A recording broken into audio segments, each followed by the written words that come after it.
When I think about the guy that I hit, all I can see is my dad's face.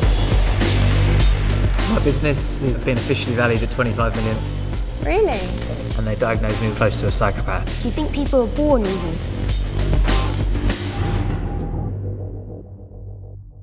I've been convicted of multiple GBHs. I put a man in a coma, and now I'm a multi-millionaire, and I'll answer any question. What? It's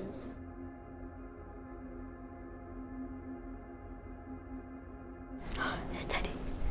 Why were you so violent? So I was a very angry kid. I had a very abusive dad who was an alcoholic. So the only expression we ever really showed in our family was anger. I would go to my own room and punch myself in the head because I was just so angry. You lot ever punch yourself in the face? So horrible to me. I thought I was. No, I ain't never done that. I'm 13 years old. What were you doing when you were my age? So at your age, things were starting to get bad. I would just deliberately smash things, light fires, shoplift, and cause a lot of criminal damage. I'd go and smash every single bus stop window. What was you lot doing at 13? I was playing Moshi Monsters. 13, I was playing Moshi Monsters. And then getting a bit older, drink, drugs. I'd felt powerless my whole life. And then when I got a bit stronger, I started to fight back and I got a bit of power back. A bit of significance made me feel strong.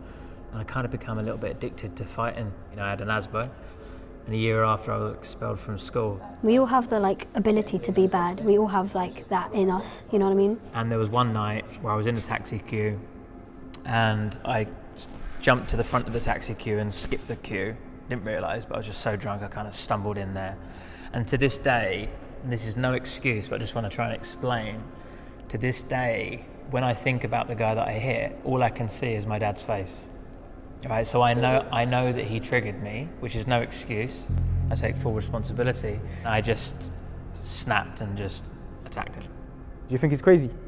Yeah. Yes. A lot of my family are actually police officers, so I've heard how maybe easy it is. As soon as you go into prison, I do feel like no matter what your crime was, how bad it was, I feel like there's a lot of, oh, are you okay?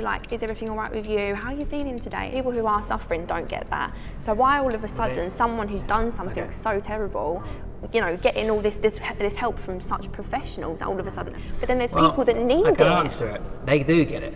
It is available for people. It's not just available to convicted criminals. But it's there for them as soon as they're in. Yeah, because they've traumatized. A lot of them have been raped. A lot of them have been sexually abused as a child. And all you see is a symptom that's occurred as a result of that. But these people need help. These people don't need locking up and throwing the key away. They also need to be punished, I think. And they are punished because they're sitting in a cell. I could talk about this all day. Yeah. I think it's go to prison first, and then we'll talk about it. Yeah, we'll have some trauma first, and then we'll talk about it. Prison's meant to be a place where you're meant to be punished. You've got to treat you like a prisoner and not someone that you're locked behind your door for 23 hours a day. You do get treated like a prisoner. Trust me. She has a good point. Yeah. No, I hear it. Yeah. Do you think you're rehabilitated? I don't think I'm rehabilitated, no. I'm not fixed, and I never will be. There's a saying in Narcotics Anonymous, which is, yesterday's shower doesn't keep you clean today. You said you used to switch on and off with your anger. Do you think that it could possibly return? Absolutely. I'm under no illusion that I'm fixed. Do you think that you have to hit rock bottom to go to the top? I feel like I've got an upper hand on you, right? Because they say voids create values, and I've always had this need for significance. My dad, I didn't feel like he loved me, so now I have this huge void, and I channeled it in the complete wrong areas through power and violence. But now I've channeled it into business and making myself the best person I can be and helping people and making the world a better place, to the point where it's a compelling force that just I can't stop. You have to feel awful not being able to get the respect of your father. Yeah, because he couldn't control how his father behaved, so it's good that he turned it into something positive at least. So what I've done is bad, but in terms of my life path and the things that I've been able to achieve has actually had a positive impact on the world. But I wouldn't go back and change it. You wouldn't go back and change it? No, I don't regret any of it. So the guy that you hit, yeah. Do you not think his life was impacted by what you did? What would you say to him, honestly? I would have said sorry.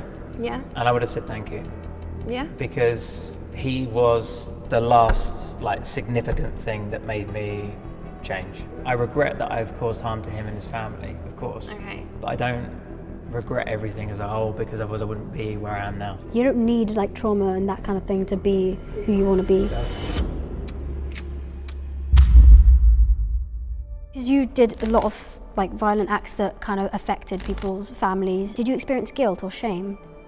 I'll be completely honest, because I want to be completely truthful. I didn't experience any shame or guilt. They sent me for a psychiatric assessment and they diagnosed me with an antisocial personality disorder, close to a psychopath. Yeah.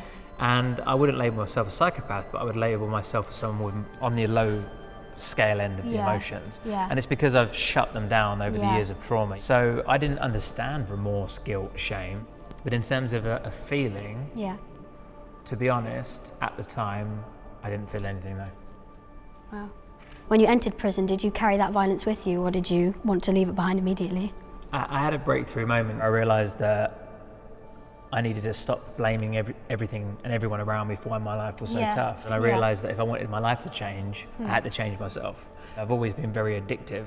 Right. So I've been addicted to drugs, alcohol, gambling, everything you can think of. Yeah. And somehow, miraculously, I became addicted to kind of like working on myself. So I became obsessive with it. Yeah. The library, the free psychiatrist, the rehabilitation program, the maths and English lessons, the gym, you know, the time to think and like just reflect on myself. Yeah. People that are suffering with so much issues aren't getting seen to quick enough, which then ends in them doing stuff like this by putting people in comas. However, when they're in prison and already done their horrible stuff, then they're getting seen to, and it's like, you know, put a plaster on it, make sure they're okay. And it's like, well, there actually are people that need help before it ends in prison. The violence, did that continue through prison? Is there Some of any, the things that went on were horrible, you know, people were getting stabbed, people were getting put in tuna cans in socks and getting smashed around the back of the head, or pillowcases over their head and just beating up the foot. As soon as that door opens in the morning, they rush in, they steal everything and they beat you up. It can get very extreme. They even put sugar into a kettle, let it boil, push it on your face, so they can peel the skin off their face. I mean, it's nasty stuff. And peel the skin off their face. Oh my God. the first time you've been sentenced to prison, how did that kind of feel? I probably thought it was quite cool. Yeah. Yeah, there was probably a bit of nerves and probably a little bit of apprehension, but at the same time it was almost a bit like, yeah, I've gone to prison, my mates are going to think I'm really cool now. If you went to prison, would you think it would be cool? No. How would you feel? No. Embarrassed. Embarrassed? How did you become a millionaire? In the early days, all I did was help people and try and help as many people as I could and share awareness as much as I could by sharing my story. That started off as a one-to-one thing, but then I hired team members, and if you do the right thing at the right time with the right market, things can grow very, very quickly. We now help other people transform their lives and then become life coaches. I've got 5,000 of them. Set me up with a life coach, man. I'm proud of me. Now you got money. How much money do you have? My business is being officially valued at $25 million. 25 million. But How much did that watch cost? 15,000. Guess how much this costs? You can tell £5. Oh, well done. One and two. You're so Well done. First I was like, So, how do you feel walking around with materialistic items? Does it make I'm you not feel really better? normally a materialistic guy, right? I'm a digital nomad, so I don't have a car or a house. So I what does just that mean? travel. What, you just fly through a laptop? How do you travel to places? I own 2 suitcases, that's all I have. Really? And I will rent cars, I will stay in hotels, and I'll rent villas, and I'll decide where I want to go. He thinks he's such a cool person. No, I think it's because of like something about his journey that he's had. I feel like that's kind of boosted his ego a bit. If I had money, I don't know what I'd spend it on. Probably milkshakes. Maybe I like shoes, so I'll probably buy shoes. Replace that bracelet. Okay, well you don't have to come for it. We get you a millionaire. Now you got a Rolex. But you don't have to. You know this. You know it shines a little bit. It's fake, but it shines.